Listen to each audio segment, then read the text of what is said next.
Comment préparer l'avenir financier de vos enfants de la naissance à ses 18 ans? En réfléchissant à cette vidéo, je voulais d'abord comparer l'assurance vie et le compte titre ordinaire pour voir laquelle enveloppe était la plus intéressante pour construire un patrimoine dans le but de financer les études ou le permis de vos enfants. Mais j'ai décidé de rajouter le livret A pour voir s'il était vraiment intéressant de prendre des risques pour avoir un potentiel de rendement plus élevé. Pour comparer ces trois enveloppes, j'ai décidé de faire un comparatif sur un tableur. Mais avant de les comparer, on va d'abord faire une petite description sur les enveloppes qu'on va utiliser. Et si vous voulez plus approfondir ou découvrir l'intégralité des comptes épargne ou d'investissement en France, j'ai fait une vidéo complète sur le sujet que vous pouvez aller regarder juste après cette vidéo. Bonjour, je suis Alexis, je parle d'investissement et d'économie, mais aussi d'espace et de culture générale. En fait, je parle de toutes les questions que je me pose, que je trouve intéressantes. Donc n'hésite pas à t'abonner, ça me soutient énormément. On se retrouve directement sur le PC pour le comparatif. J'ai fait un petit tableau avec différents critères.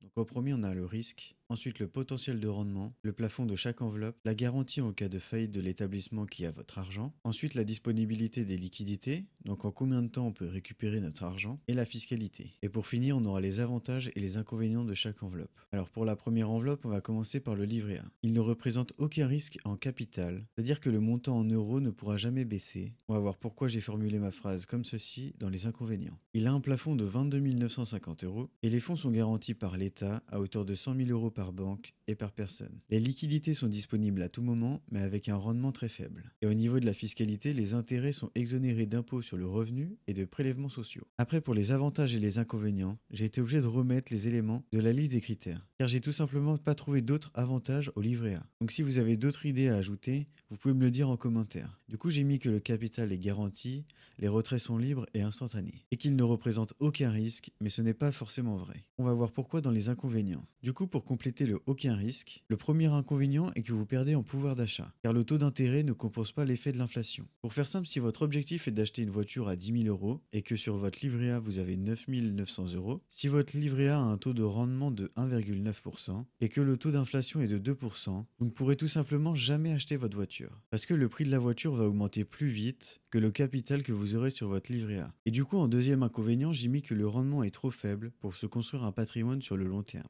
Passons maintenant à la deuxième enveloppe du comparatif, l'assurance vie. Au niveau des risques, j'ai mis modéré, car on retrouve deux types de supports. En premier, les fonds en euros, ils sont sans risque et les rendements sont connus à l'avance. Et de l'autre côté, les unités de compte, c'est-à-dire les actifs à rendement non garanti, comme le marché actions, les ETF, les SCPI ou les obligations par exemple. Donc le niveau de risque correspond à la stratégie mise en place. Et pareillement pour le rendement potentiel. Après, du côté des plafonds, il n'y a tout simplement aucune limite. Vous pouvez verser autant que vous voulez. Pour la garantie, c'est le fonds de garantie des assureurs, qui couvre à hauteur de 70 000 euros en cas de faillite ou de défaut de l'assureur, et pour chaque assureur. Au niveau de la disponibilité des liquidités, cela peut prendre un ou plusieurs jours pour récupérer son argent, car c'est l'assureur qui rachète vos actifs. Maintenant, la fiscalité de l'assurance vie. Les 8 premières années, vous serez à la flat tax de 30%, les 12,8% d'impôt sur le revenu et les 17,2% de prélèvements sociaux. Mais après les 8 ans, vous aurez les 4 600 premiers euros à 17,2% et cet abattement est renouvelable tous les ans. Et au-dessus de cet abattement, vous serez imposé à 24,7%. Maintenant, du côté des avantages et des inconvénients, en premier, j'ai mis que vous avez le choix sur plusieurs classes d'actifs, comme les SCPI ou les fonds en euros. Et en deuxième avantage, j'ai mis que l'assurance vie est une enveloppe fermée. C'est-à-dire que si vous vendez un actif, vous ne serez pas imposé. L'imposition se fera uniquement à la sortie de l'assurance vie. Du côté des inconvénients, c'est que l'enveloppe a des frais, qui peuvent parfois être élevés selon là où vous ouvrez votre assurance vie. Donc soyez très attentifs au niveau des frais, et restez jusqu'à la fin de la vidéo pour savoir si l'avantage fiscal compense les frais de l'enveloppe. Et en deuxième, c'est que vous n'êtes pas propriétaire des actifs, c'est l'assureur. D'où le terme rachat des actifs. Et comme on l'a vu un peu plus tôt, l'État couvre à hauteur de 70 000 euros par assureur. La dernière enveloppe de ce comparatif sera le CTO. Les risques sont plus élevés, mais avec des rendements potentiellement plus importants, car le marché action est le placement le plus rémunérateur depuis plus de 100 ans. Comme pour l'assurance vie, il n'y aura pas de plafond. La seule limite, ce sera vous. Et au niveau des garanties, vous avez tout simplement la meilleure garantie que vous pourrez avoir, c'est-à-dire le droit de propriété qui est inscrit dans la Constitution française. Et personne ne pourra prendre vos actifs, même en cas de faillite. Vos titres sont stockés chez un dépositaire, donc en cas de faillite, vous pouvez tout simplement transférer vos titres chez un autre courtier. Mais faites attention quand vous choisissez votre courtier, car il y en a où vous n'êtes pas propriétaire des actifs. Donc en cas de faillite, vous n'aurez aucune garantie. Sur la question des liquidités, ils sont disponibles à tout moment selon les périodes d'ouverture de la bourse.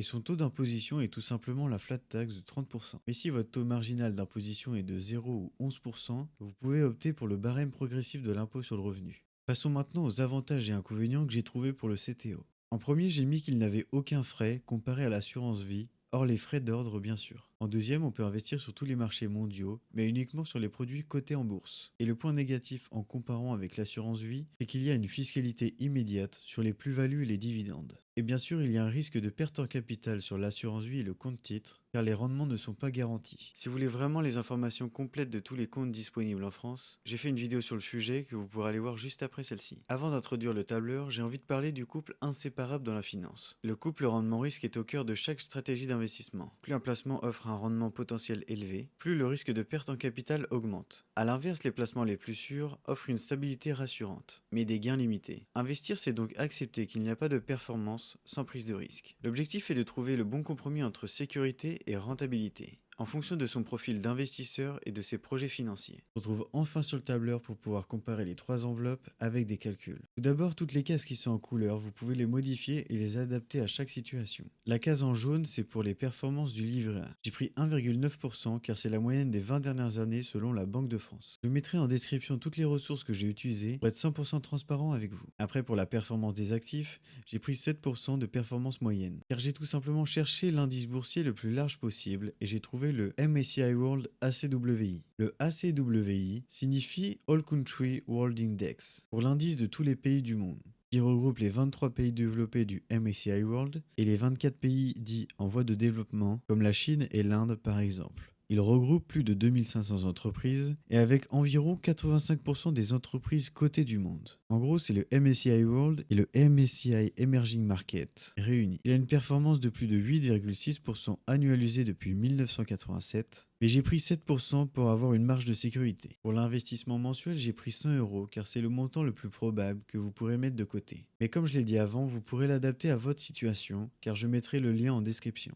Maintenant pour les autres lignes du tableur, en premier on a le nombre d'années d'investissement, qui va de 1 à 25 ans pour voir vraiment l'impact des intérêts composés sur le long terme. Ensuite la ligne verte, c'est tout simplement l'année des 18 ans. Et les cases qui sont en bleu, c'est pour l'avantage fiscal de l'assurance vie. Ensuite la deuxième colonne, c'est les versements qui sont annualisés, pour faire la différence entre ce que vous avez versé et les rendements que vous avez gagnés. Et après les trois autres colonnes, ce sera le livret A, l'assurance vie et le compte titre. Ensuite on peut voir que l'assurance vie et le compte titre n'ont pas les mêmes résultats, alors qu'ils ont pourtant la même performance. Mais il y a une quatrième colonne qui sont les frais de l'enveloppe. Donc vous pouvez l'adapter à votre assurance vie ou à votre future assurance vie. Donc l'assurance vie avec les frais de 1,5%, à 18 ans cela fait quand même une grosse différence. Voyons maintenant la différence avec une assurance vie avec 1% de frais. Il y a quand même une différence de 2100 € à 18 ans. Et maintenant passons à une assurance vie avec 0,5% de frais. Donc là on se rapproche beaucoup plus du compte titre, mais il y aura toujours une différence avec les frais.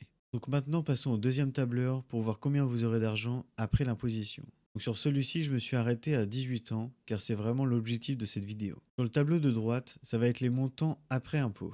On peut voir que la ligne du livret A, avant et après impôt, n'a pas de différence, car elle n'est tout simplement pas fiscalisée. Après, juste ici, c'est les montants que vous aurez investis, car j'ai pas trouvé de formule pour arrêter les investissements mensuels, mais de quand même continuer les intérêts. Donc sur les lignes du livret A de 17 et 18 ans, en premier vous aurez l'argent du livret A, plus les investissements mensuels que vous aurez gardés de côté. Donc à 18 ans, vous aurez 25 912 € pour votre enfant. Maintenant passons à l'assurance vie et au compte titre. Donc si on reprend les frais de 1,5% qu'on avait au tout début, l'avantage fiscal de l'assurance vie ne compense pas les frais comparés au compte titre. Maintenant, si on reprend l'assurance vie à 1%, on voit que l'avantage fiscal ne suffit toujours pas. Par contre, si vous avez 0,5% de frais, l'avantage est à l'assurance vie si votre horizon de placement est entre 8 et 15 ans. Donc si votre enfant a entre 3 et 10 ans, l'assurance vie peut être la meilleure option. Pour finir la partie tableur, j'ai pris deux projets. L'un est de tout retirer à 18 ans et l'autre projet est de sortir 10 000 € pour l'achat d'une voiture et du permis. Donc on peut constater qu'à partir de 18 ans, le compte titre aura toujours l'avantage. Car trouver une assurance vie à moins de 0,5% de frais est tout simplement impossible. Mais il y a une différence infime d'environ 300 €.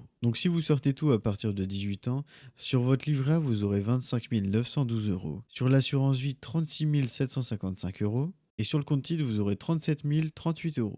Donc la différence entre l'assurance vie et le compte titre est de plus de 11 000 €. C'est comme si vous avez le projet voiture de 10 000 € en plus en investissant. Maintenant passons au calcul du projet à 10 000 € justement. Pour les livrets A, il faudra sortir 10 000 euros pour voir 10 000 euros, parce qu'il n'y a pas de fiscalité. Donc à la fin, vous aurez plus que 15 914 euros. Ensuite, sur l'assurance vie, vous devez sortir 12 125 euros pour avoir 10 000 euros. Et après, il vous restera 29 143 euros. Et sur le compte titre, il faut sortir 14 285 euros, car la fiscalité est plus forte, pour sortir 10 000 euros, et vous aurez quand même plus d'argent à la fin, avec 29 300 euros. Nous voici au terme de cette analyse. Notre objectif était de déterminer la meilleure enveloppe pour préparer l'avenir financier de vos enfants de la naissance à ses 18 ans. Le verdict de ce comparatif est clair. Le livret A n'est pas une solution d'investissement à long terme, car son rendement peine à compenser l'inflation. Mais il est essentiel pour l'épargne de sécurité. Mais il ne permettra jamais de construire le capital nécessaire pour financer les études et le permis à 18 ans. Car dans le montant total qu'on a calculé,